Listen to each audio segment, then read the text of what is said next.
Saludos a todos, bienvenidos a Geopolítica con Artem. En este video vamos a hablar de un tema muy importante, muy polémico y a la vez muy preocupante. Seguramente todos se enteraron que el viernes pasado la Policía Federal Argentina realizó como 50 allanamientos contra la sede de una secta peligrosa y criminal conocida como Escuela de Yoga de Buenos Aires. Un nombre que podría parecer inofensivo. ¿Cuántas escuelas de yoga en Buenos Aires? Muchas. Pero bueno, esta no era una simple escuela de yoga, era una secta criminal que existe en Argentina desde al menos hace 35 años, 37 años, porque fue fundada en los años 80 y que fue involucrada en captación de personas, de familias enteras que han sido sometidas, adoctrinadas, maltratadas, sometidos a actos sexuales involuntarios que incluían pedofilia, que incluían abuso sexual contra mujeres y niños, que incluían explotación laboral y sexual y otros tipos de vejaciones, tanto físicas como psicológicas, como habitualmente sucede en sectas totalitarias y destructivas, porque no solo son vejaciones físicas, sino también psicológicas, porque justamente los líderes totalitarios de las sectas son especialistas en cómo llevar a cabo esas acciones psicológicas sobre sus víctimas, para que no sospechen, para que no logren escapar, para que queden atrapadas en las sectas. Bueno, esa secta ha sido denunciada a principios de los años 90. Hubo uno de los sobrevivientes a esa secta que era el joven Pablo Salum. Bueno, es justamente el denunciante, el líder de una fundación antisectas que llevó a cabo todas esas denuncias. Él a principios de los 90, cuando tenía 13 años, logró escapar de esa secta y hizo una denuncia, empezó una causa judicial, una larga causa judicial que duró casi una década, a lo largo de toda la década de los 90, cuando se presentó denuncias por abuso, por violencia, por sometimiento. Y bueno, el poder político, incluso hubo intervenciones internacionales desde Estados Unidos que han presionado a la justicia argentina para que la causa se cierre por falta de pruebas, falta de mérito, y esa secta quedó impune por 20 años más. Recién ahora, gracias a la labor de investigación del Protex, que es una fiscalía especializada en la trata de personas, que ha investigado durante años a esta secta, justamente gracias a todo ese ruido que generó Pablo Salum, que a través de las redes sociales, a través de su canal de YouTube, a través de su cuenta en Twitter, logró generar muchísimo ruido, atrajo a medios, atrajo a mucha gente que participó, que le ayudó, que difundió esas noticias, no solo contra esa secta, sino contra muchísimas otras sectas peligrosas, sectas destructivas, que han causado muchísimo daño y siguen causando. Se logró investigar a esa secta contra la cual era algo personal suyo, porque él era víctima de esa secta, porque su madre y su hermana fueron atraídas a esa secta y él llegó ahí desde chiquito, sufrió abusos, sufrió maltratos, de milagro se salvó, logró escapar de ahí. Por eso llevó a cabo toda esa lucha de toda su vida para denunciarla y finalmente lo logró. Bueno, su líder, su titular, que es Juan Berkovich, que ya tiene 84 años, o sea, fue impune durante 35, 37 años. Recién ahora lo arrestaron, está arrestado, espero que no quede liberado. Esta vez hay pruebas de sobra para que vaya preso. Él y un montón de cómplices más, porque era una secta piramidal, donde además del líder había cargos menores que eran cómplices, porque era toda una estructura que se dedicaba a diferentes actividades, incluso se dedicaban al lavado de dinero y otras operaciones. Era una organización muy compleja. Entonces, además de esta secta, que ya prácticamente va a quedar desmantelada, la idea es hablar de otras sectas, de otras organizaciones coercitivas que existen en Argentina. En realidad existen en todo el mundo occidental, pero también en Argentina. Y en Argentina han tenido demasiada impunidad desde el gobierno, desde los medios. Nunca se habló del tema, nunca se concientizó a la gente. Y eso que esas organizaciones mafiosas deben ser las que más daño causan a la población civil, posiblemente incluso más que todas las mafias del narcotráfico. Porque de los narcos al menos estamos hablando, sabemos que causan daño, pero de esas sectas no se habla y causan daño tanto por ejemplo, a los ahorros de la gente, a las propiedades de la gente, porque su objetivo es justamente saquear a sus víctimas, dejarlos sin nada, como si también a la salud física y mental de la gente. Esas personas víctimas de las sectas, muchas quedan con daños psíquicos irreversibles, nunca se recuperan, nunca. Entonces hace falta una legislación a nivel legal, a nivel jurídico, para ir avanzando, investigando esas sectas, desmantelándolas, teniendo una ley específica, porque actualmente no hay leyes contra sectas. No hay. Sí se puede usar la ley antitrata, por ejemplo, que sirvió para desmantelar esa secta, pero sigue habiendo un vacío legal para avanzar y por tanto hay mucha impunidad, porque estas organizaciones criminales se disfrazan de la libertad religiosa para quedar impunes, para poder operar con impunidad durante años, cometiendo abusos gravísimos que incluyen, por ejemplo, abuso sexual contra mujeres y niños, y esos casos casi no se investigan, quedan impunes, quedan ocultos. Y también hubo complicidad, por ejemplo, de diferentes, digamos, promotores mediáticos, de diferentes personalidades famosas de la farándula, que han dado manija a esos grupos criminales para que sigan impunes o incluso las han promovido. Algunas sectas reúnen justamente todas las creencias orientales, New Age, hinduismo, distintas mezclas. Otras pueden enfocarse justamente en todo lo que es ramas de iglesias evangélicas, que son igualmente sectarias, destructivas, criminales, pero actúan de diferente manera. Y hay otras organizaciones que hasta pueden unir, por ejemplo, mezclar, fusionar lo que es New Age y creencias orientales hinduistas con el evangelismo pentecostal mesiánico. Por ejemplo, lo que vimos en la secta de la organización criminal Zoe, que tanto era una secta prácticamente religiosa, como así también era un grupo financiero de estafas, era un grupo piramidal que tenía por fin estafar a sus fieles, a sus seguidores. Bueno, han reunido justamente creencias New Age con todo ese espiritualismo falso y todas esas pavadas con el mesianismo evangélico, y han usado a toda una red de iglesias evangélicas para convencer a esos fieles para que donen sus ahorros, para que inviertan todos sus ahorros de su vida en esa pseudoempresa que después simplemente estafó. Toda la plata que han invertido las han metido en criptomonedas, y por más que ese torto ya está preso, toda esa plata que han estafado quedó guardada en criptomonedas y es imposible rescatarla. Entonces la plata nunca será devuelta. Por eso es muy importante ir explicando el modus operandi de esas organizaciones y sus creencias básicas, porque básicamente son dos grupos: o son sectas orientales, New Age, o son sectas de índole evangelista, pentecostal. Yo ni siquiera les llamaría protestantes, porque no es protestantismo. Cualquier persona que sabe de teología sabe que no son protestantes. Es otra rama que ni siquiera viene del protestantismo. Y son sectas destructivas que también deben ser penadas por ley, con la ley antisectas. Las sectas evangélicas también van a quedar reprimidas, clausuradas, sus dueños, sus ídolos, sus jefes van a quedar perseguidos y tendrán problemas con la justicia. Pero para empezar a profundizar ese tema, me gustaría contar mi experiencia personal con el tema de las sectas y cómo empecé a tomar conciencia. Y fue a muy temprana edad. Bueno, pues los que me siguen saben que yo no nací en Argentina, nací en Ucrania. Nací en Ucrania en el año 1986, cuando a la Unión Soviética le quedaban pocos años de existencia. En el 91 ya colapsó. Y cuando apenas colapsa la Unión Soviética, el comunismo, en la URSS estaba, por ejemplo, las sectas, diferentes sectas religiosas estaban prohibidas, estaban perseguidas. La religión, digamos, tradicional cristiana ortodoxa, era tolerada, pero mantenía un perfil bajo, ya que la ideología oficial de la URSS era comunismo, ateo, pero la iglesia oficial tradicional era tolerada. O sea, podía ser cristiano, pero solo cristiano.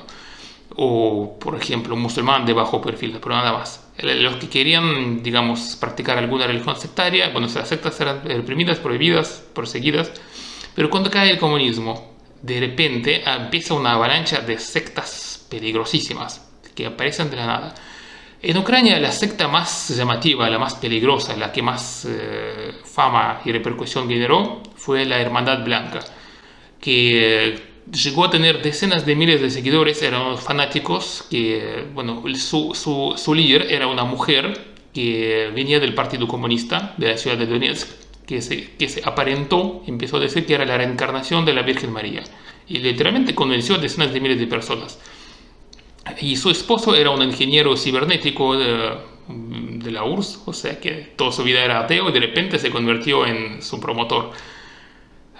Se rumorea que detrás de ellos había exagentes de la KGB que eran expertos en manipulación psicológica, que han creado ese tipo de diseño religioso sectario para atraer con tanta facilidad a miles y decenas de miles de seguidores que se vestían de blanco, que iban por las calles y seducían a la gente, sobre todo a la gente más vulnerable, a los niños, que después entraban a la secta, entregaban todas sus propiedades, sus ahorros, entregaban sus departamentos, después los hacinaban. En departamentos de 2 ambientes vivían 30, 40 personas, o sea que casi no podían ni dormir. Entonces los mantenían así hacinados, explotados, bajo un control mental severísimo. La gran mayoría de esas personas que estuvieron en esa secta nunca se recuperaron mentalmente, quedaron dañados para siempre. Muchos terminaron en clínicas psiquiátricas y de ahí no volvieron porque el daño, la destrucción mental era terrible. Bueno, esa secta tuvo mucha repercusión mediática porque en el noviembre del 1993, cuando ya tenía 7 años, ellos trataron de tomar por asalto la Catedral Central de Sofía en Kiev, y el gobierno ucraniano tuvo que usar a la policía antidisturbios para sacarlos, arrestarlos y después capturar a sus jefes, y hubo un proceso legal bastante llamativo. Bueno, eso me hizo tomar conciencia del peligro de las sectas. Hasta mi padre, por ejemplo, hablaba conmigo y dijo que si ves por la calle que haya gente propagandista religiosa, aléjate de ellos porque son gente sectaria que viene capturando a los niños, a los jóvenes, para convertirlos en sus adeptos de sectas destructivas que saquean, que destruyen, que abusan y que pasa de todo. Entonces yo ya a los 7 años tenía conciencia que las sectas son altamente peligrosas, que todo lo que viene del lado religioso y todas las mentiras que te promueven son una trampa, son una carnada, que de eso hay que alejarse. Entonces, bueno, en Ucrania tuvimos ese ejemplo con esa secta de la Hermandad Blanca. Hubo muchas más, pero esa era la que más atención llamó. Entonces ya tenía esa conciencia. Y en el año 94, cuando yo ya tenía casi 8 años cumplido, hubo un estallido mediático de otra similitud, que era la pirámide financiera de Maurodi. Seguramente hasta aquí en Argentina algunos lo conocen, que era una gran pirámide financiera que en Rusia abarcó hasta 10 millones de inversionistas, que invirtieron todos sus ahorros de su vida a través de una campaña mediática que duró 2 años y que después quedaron sin nada. Era un cosietorto ruso. En Ucrania también lo conocían porque teníamos una televisión rusa compartida prácticamente, miramos la misma noticia de Rusia, y vimos cómo estalló un fraude financiero piramidal que también recurría a las mismas estrategias sectarias de convencer desde un discurso mesiánico idéntico al de Casitorto de que esa pirámide con las acciones que se llamaban triple M iba a crecer hasta el infinito y que la gente que pasaba una mala situación económica iban a multiplicar sus ahorros como si nada, así por magia. Y después, bueno, se quebró todo, el sujeto quedó arrestado por fraude y esa pseudo empresa colapsó y no quedó nada de ella. Entonces vi a millones de personas como lloraban por sus ahorros, como se enloquecían. Entonces ahí tomé conciencia tanto del peligro de las sectas como del peligro de esas pirámides financieras con discurso mesiánico que buscan atrapar a la gente ingenua prometiendo ingresos digamos anormales, prometiendo crecimiento patrimonial acelerado que en una economía normal no puede existir. Incluso mi padre me explicaba que un sistema bancario necesita años de madurez para crecer de poco, para ser más sólido, digamos.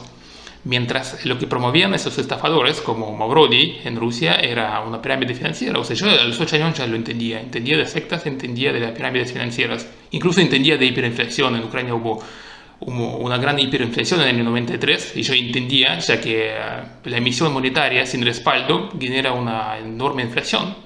Por eso entendía por qué el dólar es fuerte y por qué la moneda ucraniana de aquellos años era tan débil y se devaluaba. O sea, lo que ahora la gente adulta recién entiende en Argentina, que no se puede emitir sin respaldo, yo ya en Ucrania, con la experiencia de la hiperinflación de los años 93, 94, ya tenían claro. Por eso a muy poca edad pude entender cosas complejas, cuestiones monetarias, financieras, la hiperinflación, el por qué la gente obraba en dólares. En Ucrania ya cuando colapsó el comunismo todos obraban en dólares porque la moneda local era muy débil y se devaluaba. ¿Por qué no se podía confiar en charlatanes que proponían ganancias aceleradas con pirámides financieras? ¿O por qué las sectas eran tan peligrosas? De hecho, yo cuando crecí en Ucrania no mantuve una postura agnóstica, no confié en ninguna religión, tenía un desprecio por comunismo, pero consideré que cuando empezaron a aparecer ese fortalecimiento de la religión, incluso del cristianismo ortodoxo, desconfié porque dije, bueno, están reemplazando el concepto comunista, que era la ideología única de la URSS, por un nuevo concepto religioso para tener alguna fe. Pero a mí no me convencía eso. Sin embargo, tuve otra experiencia con las sectas, ya cuando a una edad mucho más madura, cuando tenía 11, 12 años. Bueno, yo practicaba artes marciales, un conjunto de artes marciales que venían de tradición japonesa, coreana, china, un conjunto. Teníamos un entrenador que era un ex soldado ucraniano de las fuerzas de élite ucraniana, un gran tipo que realmente era un capo, un maestro, que nos entrenaba muy bien, nos daba un entrenamiento durísimo, como en fuerzas especiales.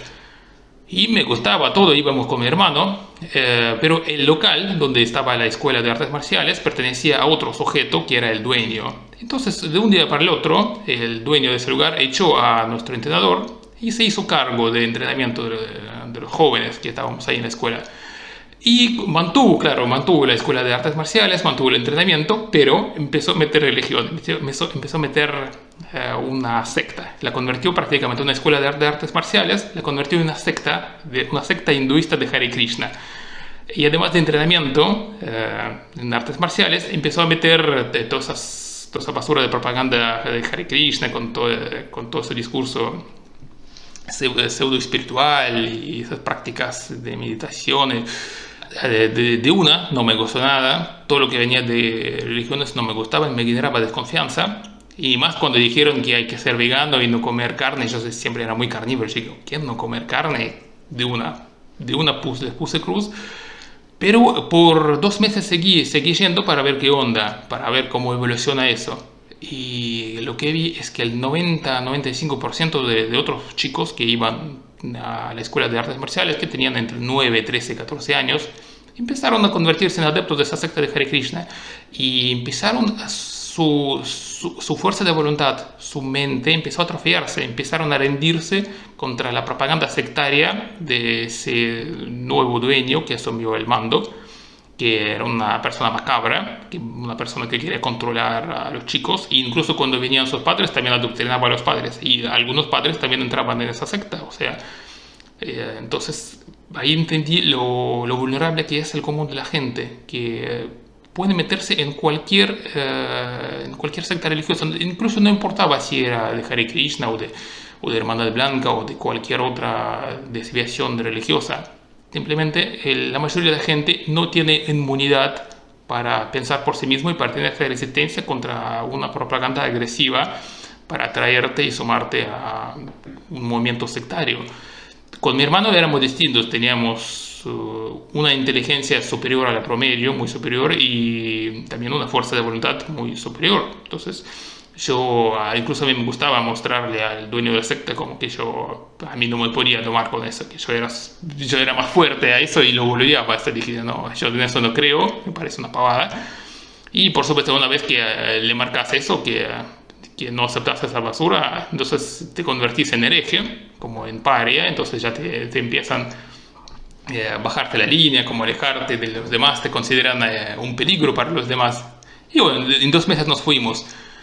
Nos fuimos de ese lugar y en medio año después decidimos vengarse de ese lugar, de ese establecimiento, por adoctrinar a los chicos, por destruir la vida a muchos. Les rompimos todos los vidrios de noche cuando no había nadie. Ellos volvieron a poner los vidrios de nuevo y los rompimos otra vez. Y lo hicimos como 3 veces hasta que se dieron cuenta que no les convenía arreglar los vidrios, y entonces lo taparon con madera. Entonces en este local nunca más hubo vidrios, lo taparon con madera, no tuvieron más luz solar.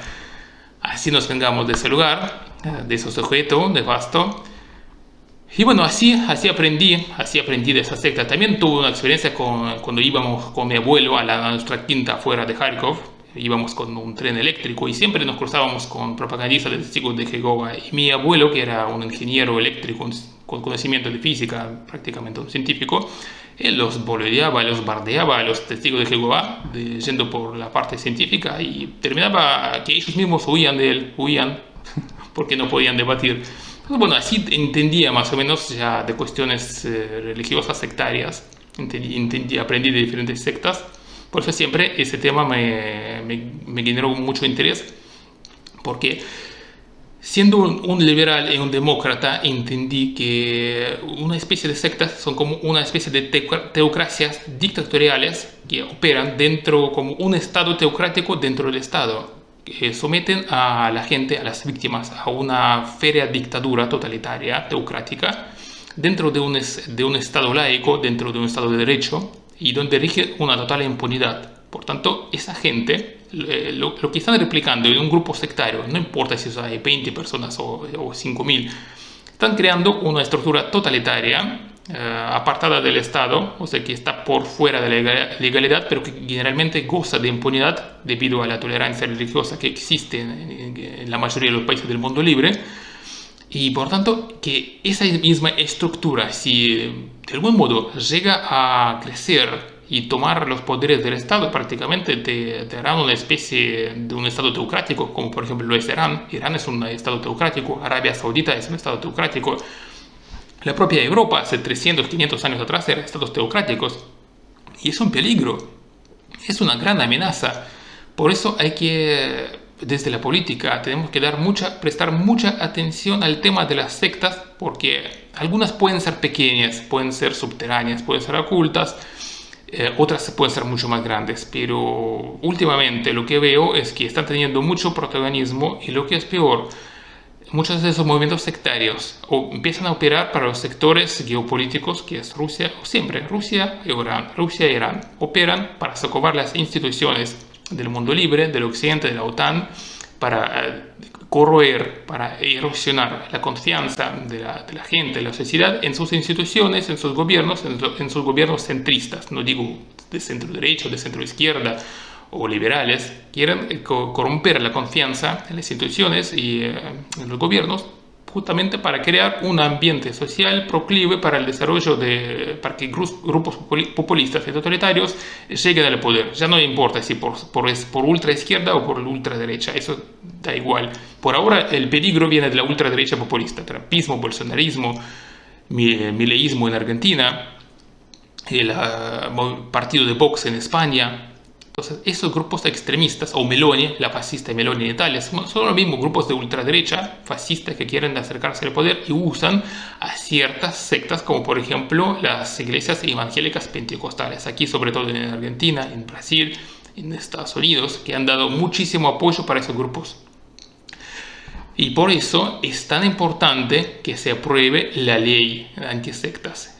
Hace poco he leído la ley antisectas, no específica, por ejemplo, tiene muchos artículos que tipifican, por ejemplo, las tácticas que utilizan los grupos coercitivos para, por ejemplo, controlar, adoctrinar a la gente, hacerse cargo de sus propiedades, obtener una remuneración patrimonial para ellos, o sea, buscan adueñarse de su patrimonio, buscan que, por ejemplo, vendan sus propiedades y les traigan todo el fruto de la venta, y después ellos compran una nueva propiedad para recluirlos a todos, una especie como de campo de concentración, donde obviamente la titularidad de la propiedad va a ser del dueño de la secta, y donde las víctimas no tendrán ningún estatus.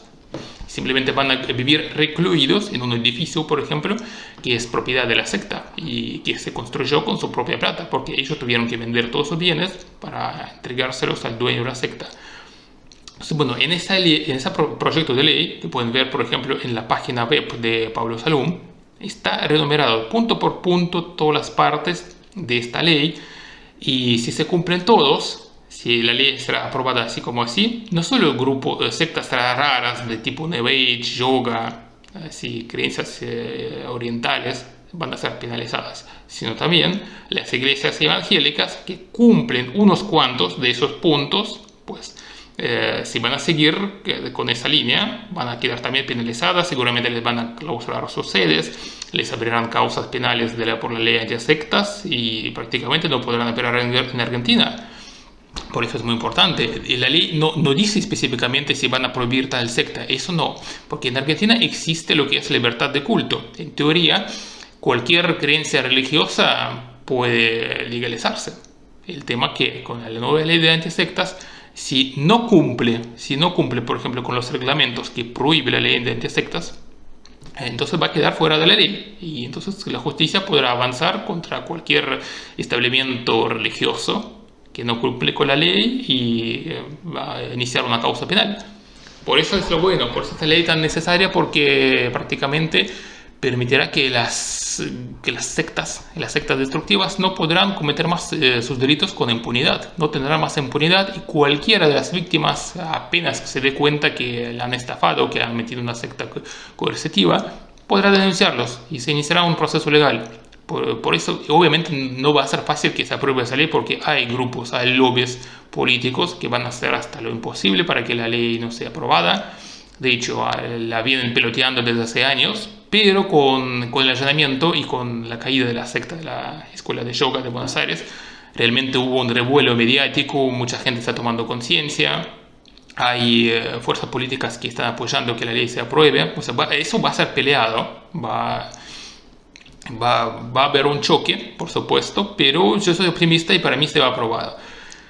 ¿Y por qué es tan importante? Es justamente no solo por las sectas del New Age, sectas hinduistas, sectas de yoga, que sí son muy destructivas, son nefastas, que dejan prácticamente con cerebro quemado a sus víctimas, pero también es muy importante para avanzar contra las iglesias evangélicas pentecostales, porque son las que generan ese mesianismo delirante. Ese mismo mesianismo podemos ver, por ejemplo, en la secta de Javier Milei, en el partido de Javier Milei, que básicamente se basa en la estrategia prácticamente religiosa, política, mental, de captación que usan los evangélicos, que es un mesianismo populista, donde hay un solo líder mesiánico, prácticamente teocrático, y todos los demás lo obedecen y le tienen una fe ciega. Tienen fe ciega en el líder, no en el sistema, no en sus ideas, no en sus valores siquiera. En el líder, lo que dice el líder es irreprochable, es prácticamente palabra sagrada. Es así en las iglesias evangélicas con el pastor. La palabra del pastor prácticamente es irreprochable. Y es más, se cree que el pastor, por ejemplo, tiene poderes mágicos, que puede curar, que puede hacer exorcismos a la gente con posesión demoníaca. Lo que los evangélicos llaman como la posesión demoníaca no es otra cosa que, por ejemplo, el síndrome del trastorno disosorio, que es una enfermedad mental y se cura justamente con la psiquiatría, con medicación, no con el exorcismo, prácticamente una práctica medieval donde un chanta, un pastor evangélico te hace todo ese ritual que no sirve para nada. Bueno, eso mismo se replica a la secta mileísta. De hecho, pueden ver todas esas imágenes que armaron sus fanáticos, donde muestran a Milei como una especie del nuevo dios, un ídolo. Han hecho unas decenas de imágenes mostrando a Milei estando del lado de Jesús, prácticamente como el segundo al mando después de Jesús. Bueno, ese mesianismo justamente no viene de la Iglesia Católica, eso viene de las iglesias evangélicas. Tiene este sello. Sí, por supuesto, detrás de Milei también hay jesuitas populistas también, pero los jesuitas tienen otras tácticas, digamos, religiosas para atraer. Y eso viene más bien de los evangélicos. Por eso, aunque muchos de los seguidores de Milei ni siquiera son religiosos, ni siquiera son creyentes, sin embargo, estas tácticas mesiánicas, evangelistas, pentecostales, vienen de esas sectas. Y mucha gente que ni siquiera practica religión se da cuenta y caen en eso, porque la gente que cae en sectas no son gente necesariamente religiosa, muchos son personas ateas, agnósticas, poco religiosas, católicos no practicantes. Cualquiera puede ser víctima. Si no tiene realmente una fortaleza mental muy sólida, que solo una minoría de personas realmente tiene una fortaleza mental que aguantaría cualquier propaganda sectaria. Muy pocos, son minoría. la mayoría realmente de las personas son vulnerables para caer en esas sectas. Las personas, digamos, con mentalidad más sólida están justamente en la clase media, que son generalmente liberales racionales, que saben, tienen muy en claro sus principios, sus valores, y no van a caer ni en unas sectas New Age, ni en sectas evangélicas, ni en ninguna otra. Pero son minoría. Y esta gente apunta justamente a personas desfavorecidas, generalmente del conurbano bonaerense, que vienen de familias de clase media baja, con cultura general, con conocimiento general más limitado, que son vulnerables a cualquier propaganda, son vulnerables a las promesas de éxito, de felicidad, de desarrollo, de prosperidad. Entonces, son personas que viven realmente al límite de pobreza y que en esa situación complicada que atraviesa Argentina necesitan de mesías que van a solucionar sus problemas. Esos mesías pueden ser pastores evangélicos o pueden ser políticos como Javier Milei o Agustín Laje, que les proponen soluciones milagrosas, y la gente cae, y solo los, digamos, más inteligentes después se dan cuenta que es una charlatanería, empiezan a descubrir otras cosas, empiezan a descubrir que justamente la coherencia está en el medio, en el centro de la política, no en la extrema izquierda ni en la extrema derecha, sino más en el centro, en la centro derecha, centro izquierda, en el liberalismo clásico, pero no en lo que es paleoliberalismo, que en realidad es un movimiento sectario. Hasta la propia FBI definió al paleoliberalismo que practica Milei como una ideología extremista, y lo tiene bajo observación. Eso salió en un aviso legal de la FBI, que a partir de ahora ciertas ideologías son consideradas como extremistas y potencialmente terroristas, porque esos mismos paleoliberales, que justamente es la ideología base de Javier Milei, en Estados Unidos son los que llevan esas banderas, que tienen sus milicias armadas con fusiles, que salen a asustar a la gente con armas automáticas. Entonces, bueno, el FBI los tiene chequeados, los tiene seguidos, vigilados. Esa gente es capaz de actos violentos. Bueno, lo mismo en Argentina, simplemente aquí todavía no tienen milicias con armas casi automáticas, y son, digamos, gente, digamos, menos organizada. Pero aún así, esa ideología es peligrosa. Paleoliberalismo es una secta que creó Rothbard, el agente soviético, del cual he hablado muchas veces. En los años 90 se contó con personas neonazis, con el líder del Ku Klux Klan de David Duque, con el líder paleoconservador, o sea, ultraconservador de Pat Buchanan, que era un jesuita ultraconservador, ultramoralista, y creó ese engendro que combina un populismo fascista, una teocracia religiosa y una especie de anarquismo libertario. O sea, la economía te da una libertad total, pero en lo moral es ultra religioso, conservador, mesiánico, y en lo político es un fascismo populista. O sea, imagina combinar todo eso en un solo engendro, y eso es paleoliberalismo. Suena inofensivo, parece liberalismo, pero en realidad es un fascismo populista mesiánico sectario. Es un sectarismo propio de las sectas jesuitas, pero sobre todo evangélicas pentecostales. Nunca hay que perder de vista eso.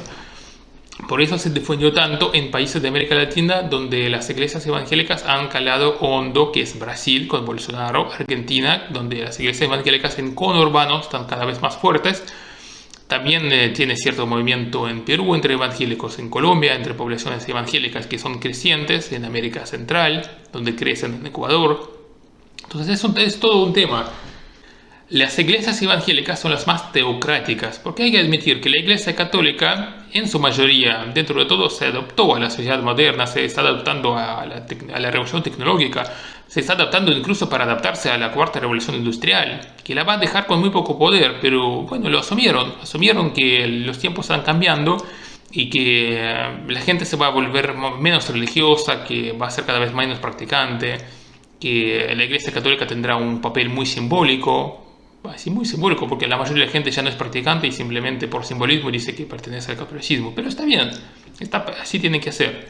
Hay ramas reaccionarias, ultracatólicas, revoltosas entre la iglesia católica, pero son minoría. En cambio, los evangélicos pentecostales, que no son protestantes, es una rama distinta. O sea, con iglesias protestantes tradicionales como luteranos y calvinistas está todo perfecto, que también son religiones ya maduras, son muy evolucionadas, son pacíficas, se han adaptado perfectamente a los cambios tecnológicos y sociales modernos. El problema viene con estos que crecen, sobre todo en países de tercer mundo, en América Latina, y en el sur de Estados Unidos. Y son teocráticos. Buscan crear una estructura legal, gubernamental, teocrática. Buscan que justamente hacen lobbies para que los partidos políticos populistas de derecha, prácticamente ultrafascistas, como Trump y todos sus equipos de inadaptados sociales, revoltosos, llegue al poder y crea un Estado basado prácticamente en las leyes de la Biblia, en teocracia. Lo mismo intentó hacer Bolsonaro, no le salió, no le dieron votos, no pudo, pero es un misionismo teocrático. Y quieren hacer lo mismo con Milei, aquí en Argentina. No les dan los votos, Milei va a sacar 10%, pero bueno, la tentativa es esa. ¿Y por qué, por ejemplo, los sectores más retrógrados en el mundo occidental, que justamente operan, como he dicho, para Rusia e Irán, quieren que las iglesias evangélicas prosperen tanto, para que se expandan? Y para que sus políticos, a los cuales los pastores evangélicos promueven, porque ellos lo que hacen es proselitismo. Es cuando se reúnen a todas las iglesias evangélicas y dicen que, bueno, nosotros vamos a hacer lobby, vamos a hacer apoyo político por Javier Milei o por Jair Bolsonaro. Y de ese modo, por ejemplo, todo un sector de 10, que puede llegar a 10-15% de la población, vota de forma organizada, tal como lo dicen los pastores, a determinado político. Y así concentran el voto y pueden incluso torcer las elecciones. Bolsonaro ganó gracias al apoyo de la Iglesia Universal de Dios, del Cristo, o sea, de la mayor iglesia evangélica que opera en Brasil. Es un poder muy importante. Y el objetivo de los evangélicos es justamente frustrar la cuarta revolución industrial. Son totalmente anti-tecnología, no quieren que haya revolución transhumanista, porque si eso sucede, ellos van a perder toda relevancia, van a perder fieles, van a perder influencia, van a perder negocios, van a perder poder, van a perder todo. ¿Y por qué? Ahora voy a explicar. El mundo está al borde de una revolución sin precedentes. Esta revolución, que ya es cuarta revolución industrial, es más importante que las 3 revoluciones industriales anteriores. Imagínense que hace 13 revoluciones anteriores estuvimos todavía en Europa feudal, completamente atrasada, mercantilista, precapitalista. La esperanza de vida de un europeo era 30 años, ahora es 82. No sé cómo cambió todo. Todavía no existía ninguna tecnología, ahora tenemos todo. Bueno, en este salto que se viene va a ser aún mayor, aún más sorprendente de todo lo que hemos atravesado en los últimos 300 años con las 3 revoluciones anteriores. Pues lo que va a cambiar es todo. Por ejemplo, en medicina, de acá a 30 años prácticamente no va a haber enfermedades que no sean tratadas, que no sean incurables. Va a haber impresión de órganos orgánicos, prácticamente de forma artificial se podrá reemplazar cualquier órgano dañado a un costo muy razonable y accesible prácticamente para todo. O sea, no hará falta que gente que tiene un órgano dañado, que no tiene un donante y que está desesperada y que después termina muriendo. Bueno, con esa tecnología se podrá salvar casi a cualquiera. Se podrá hacer tratamientos de cáncer y de cualquier otra enfermedad. La esperanza de vida va a llegar hasta 100 años y sobre todo hasta se está hablando de retrasar el envejecimiento. Posiblemente vamos a vivir más de 100 años. Eso va a significar más la calidad de vida, más el sistema con la Agenda 2030, con esta revolución transhumanista y Industria 4.0. El sistema va a ser más estable, no va a haber unas incertidumbres económicas y unas crisis constantes como ahora. El sistema se volverá más predecible, más manejable, habrá un crecimiento económico sostenible, más estable. Entonces el sistema se volverá un poco más tecnocrático, va a ser una especie de liberalismo tecnocrático, más manejable, porque gracias a lo que es Big Data y Internet de las cosas, el sistema podrá prever, digamos, posibles desarrollos del mercado y del sistema, evitando colapsos financieros, quiebras financieras, como por ejemplo fue el crash del año 1929 o el último crash de la crisis financiera del año 2008. Entonces, esos procesos se podrán ir evitando la crisis. Entonces el sistema será más estable, más próspero. Habrá una mayor cobertura social con el tema del ingreso básico universal, que gracias a la robotización, a la inteligencia artificial, el sistema económico se volverá tan productivo que podrá costear, por ejemplo, para que la gente que quede desempleada por el desplazamiento tecnológico no la pase mal, que tenga una cobertura con ingreso universal básico bastante decente. Obviamente depende del país. Un país más desarrollado tendrá mejor cobertura, un país muy tercermundista tendrá una cobertura muy limitada, pero aún así se alcanzará para cubrir al menos los gastos más básicos. Y eso significa que un modelo así será mucho más estable, la gente no va a tener sufrimiento, desesperación. Como dije, el mayor tema más importante son las enfermedades.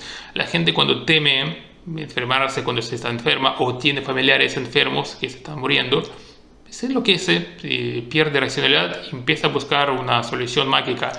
Entra en sectas, se vuelve ultra religiosa, pide milagros.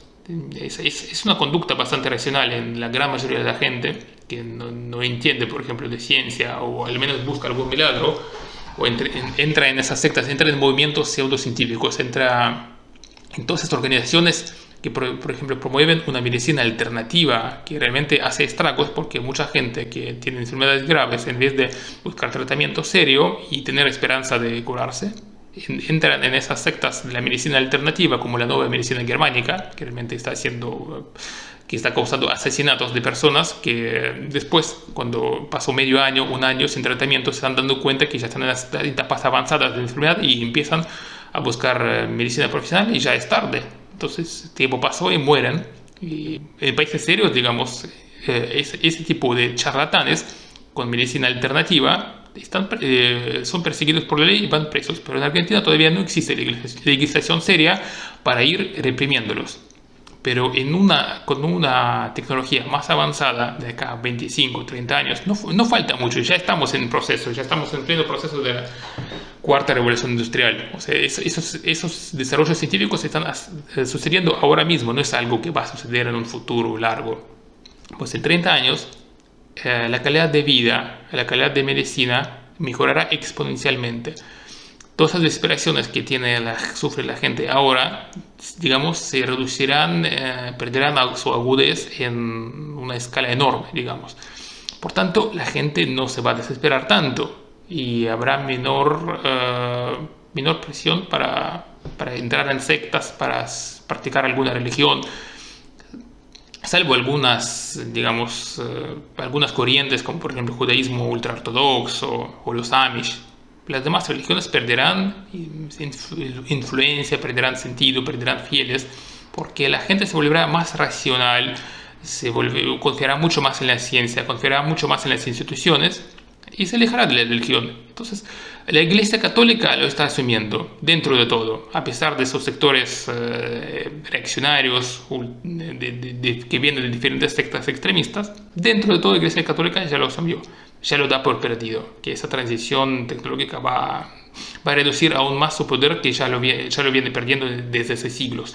Mientras la Iglesia Evangélica, y más con su influencia, porque tiene influencia con la inteligencia rusa e iraní, busca retener este avance a toda costa. Va a resistir, va a dar una pelea, va a dar una guerra. Tiene sus lobbies muy fuertes, está influenciando mucho en la política. Tiene sus políticos que la representan en el Congreso. Lo mismo pasa en Brasil, en Estados Unidos. Entonces va a ser una gran batalla. Y es muy importante ganar esa batalla, es muy importante exponer a esos charlatanes, exponer a esos fascistas, exponer todo el daño que están causando, tanto a los evangélicos como a otras sectas de creencias orientales, New Age, porque también operan. O sea, todas esas conspiraciones, ¿de dónde creen que salieron esas conspiraciones que favorecen a Rusia, favorecen a trumpismo, favorecen a Irán, que vienen disfrazadas de soluciones mágicas, que erosionan la confianza de la gente en el sistema democrático, que empiezan a sofocar la confianza de la gente en la propia civilización occidental? Nos hacen creer que está todo perdido, que nuestra civilización se descompone, que todo va a colapsar, que la Rusia es la mejor alternativa. Entonces, bueno, esto viene de las sectas New Age, más las iglesias evangélicas, y que están respaldados por la red de inteligencia de infiltración de Rusia, de Putin y de la República Islámica de Irán, de los ayatolás, que han creado un nido de infiltración. Más China aporta un poco. China todavía no tiene la misma experiencia de infiltración ideológica que Rusia e Irán, como siempre he dicho, aunque también intenta. Entonces pasa por este lado, con esos grupos coercitivos y con su respaldo geopolítico que he mencionado.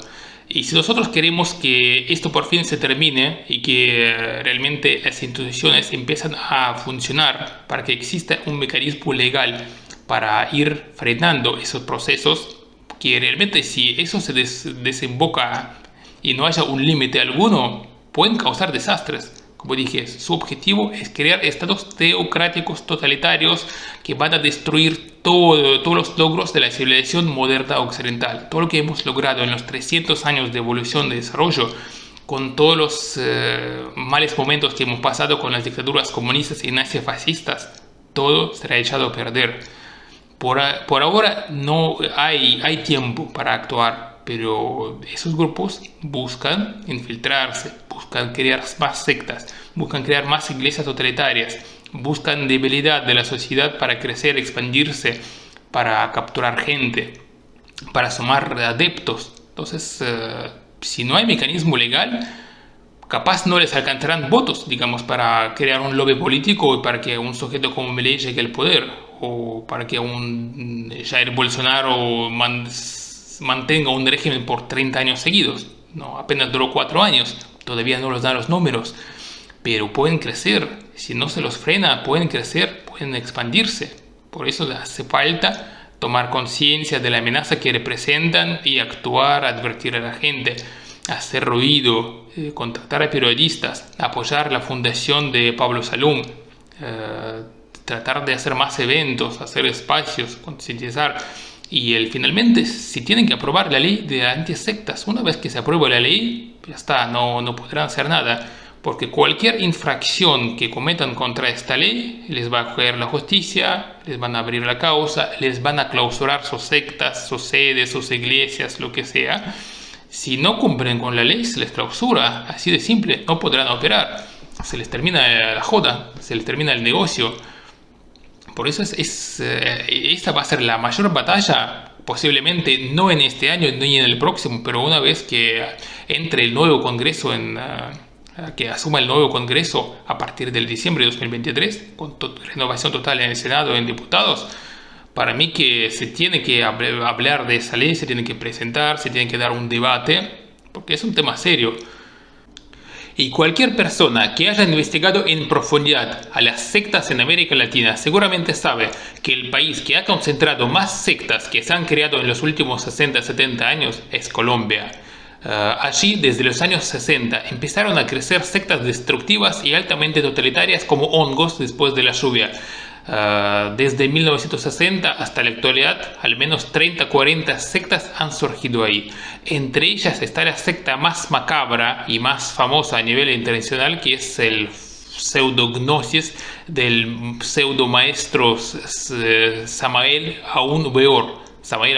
O sea, era un colombiano que era un tremendo estafador que creó una secta de las más destructivas, de las más macabras, de las más horrendas, publicó un montón de pseudolibros, realmente logró manipular a la gente. Bueno, básicamente mezcló creencias pseudognósticas de las antiguas iglesias gnósticas con ideas hinduistas, con ideas teosóficas de esta estafadora bruja Blavatsky, que venía de Rusia.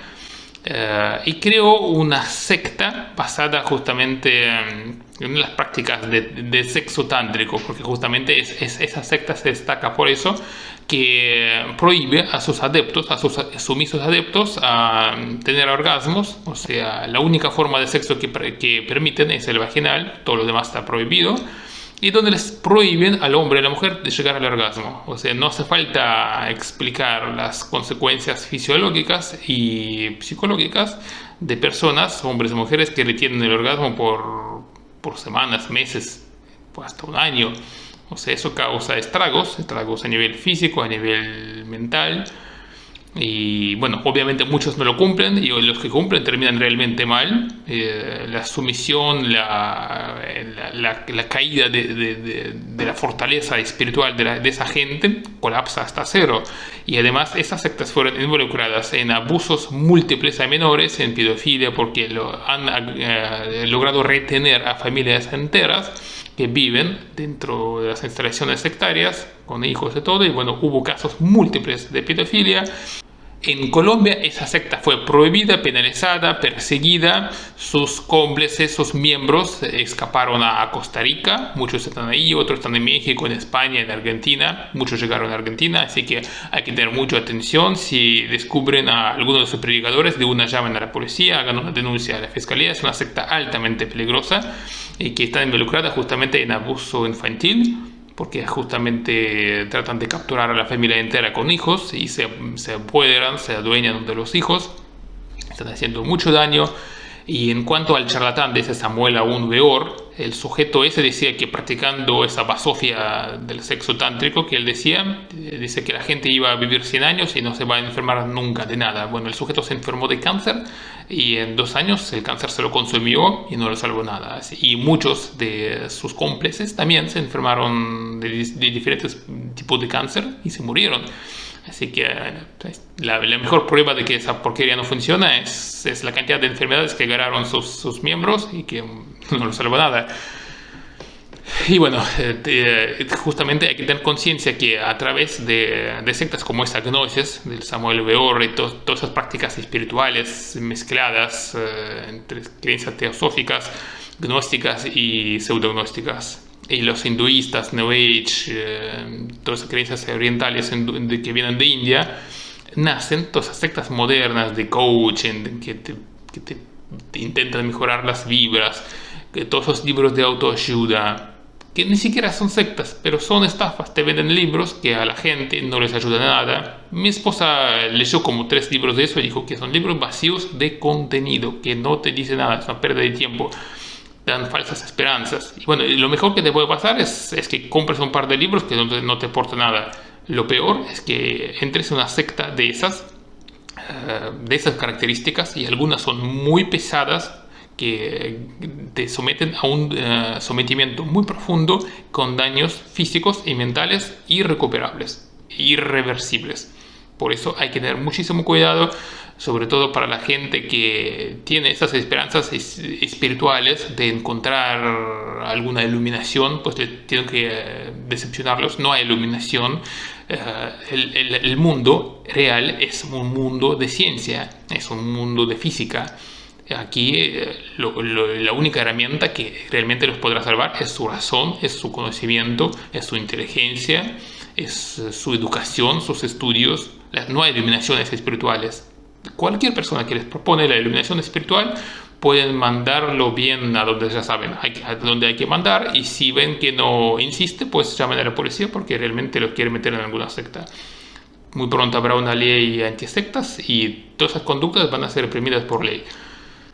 Y bueno, iré concluyendo este video. Es un tema que por ahí parece algo secundario, que no tiene que ver con la geopolítica internacional, pero en realidad sí tiene mucho, porque esas sectas están infiltradas justamente en nuestro hogar, en nuestros países, en nuestras ciudades. Los tenemos aquí en Argentina, están mucho más fuertes aún en Brasil, están en Estados Unidos. Es más, en Estados Unidos, que es un país muy serio, rígido, con servicios de inteligencia muy fuertes, pero ahí hay, por ejemplo, la protección para las organizaciones religiosas tan fuerte, se respeta tanto, por ejemplo, la libertad de culto, que existe una secta tan macabra como la Iglesia de Cienciología, que literalmente tiene campos de concentración con sus adeptos que no pueden salir, que son explotados, que son abusados, sus hijos son abusados, violados, y no se puede hacer nada porque esa secta tiene un lobby político tan fuerte con su ejército de abogados que los blinda prácticamente de cualquier denuncia, cualquier acusación. Esa tiene su ejército de seguridad privada que acosa a cualquier víctima que logra huir, no le permiten hacer denuncias. Entonces es un tema serio. En Estados Unidos también está el problema, porque también necesitan tener su propia ley antisectas para ir avanzando contra esos grupos coercitivos tan peligrosos, tan antidemocráticos, antiliberales, anticivilizatorios y completamente antioccidentales. Eso tiene que ser una campaña internacional, incluso, no solo Argentina, sino a nivel de toda América Latina, a nivel de Estados Unidos, a nivel de Canadá, de Europa. En Europa han tomado conciencia ya desde hace 30 años, se han aprobado legislaciones antisectas bastante rígidas. El problema está justamente más en Estados Unidos y en América Latina, Por eso va a ser una importante campaña y una batalla que vamos a tener que dar. Bueno, me despido con esto. Muchas gracias por escucharme y hasta el próximo video. Saludos a todos.